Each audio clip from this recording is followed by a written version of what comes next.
12ই রমজানের সেই তপ্ত বিকেল ঢাকা এয়ারপোর্টে রানওয়েতে বাতাসের ঝাপটা ছিল উত্তপ্ত, কিন্তু হঠাৎ করে আকাশ তার রূপ বদলালো।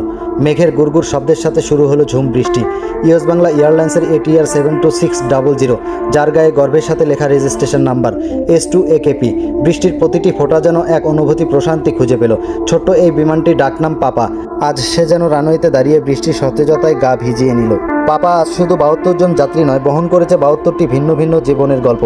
বৃষ্টির ছুটে জানালার কাজ ঝাপসা হয়ে আসছে, আর কেবিনের ভিতরে যাত্রীদের মনে এক অন্যরকম আবেগ। কেউ যাচ্ছে পরিবারের সাথে ইফতার করতে, কেউ বা আবার হয়তো বহুদিন পর বৃষ্টির দিনে বাড়ির টানে সমুদ্রের ঘ্রাণ নিতে। বিকেল গড়িয়ে যখন আসরের আজান শেষ হলো, গ্রাউন্ড ক্রুদের ব্যস্ততা তখন চরমে। বৃষ্টির মধ্যেই মালামাল তোলার কাজ শেষ হলো। শেষবারের মতো চাকা এবং ইঞ্জিন পরীক্ষা করা হলো। গেটটা যখন বন্ধ হলো, তখন ভিতরে এক অনুভূতি নীরবতা। বাহিরে কেবল বৃষ্টির রিমঝিম শব্দ। ইঞ্জিনটা যখন গর্জে উঠল, তখন মনে হলো পাপা যেন হাই তুলে আড়মোড়া ভাঙছে, আর ডানা ঝাপটে বৃষ্টির জল সরিয়ে দিতে চাইছে। নতুন টার্মিনালের চকচকে ট্যাক্সিওয়ে দিয়ে যখন বিমানটি এগিয়ে যাচ্ছিল, জানালার কাছ দিয়ে দেখা যাচ্ছিল বৃষ্টির ফোঁটাগুলোর অদ্ভুত আলপনা। মেঘের আড়ালে সূর্যের শেষ বিচরণ আর বৃষ্টির সখ্যতা এক মায়াবী পরিবেশ তৈরি করেছে।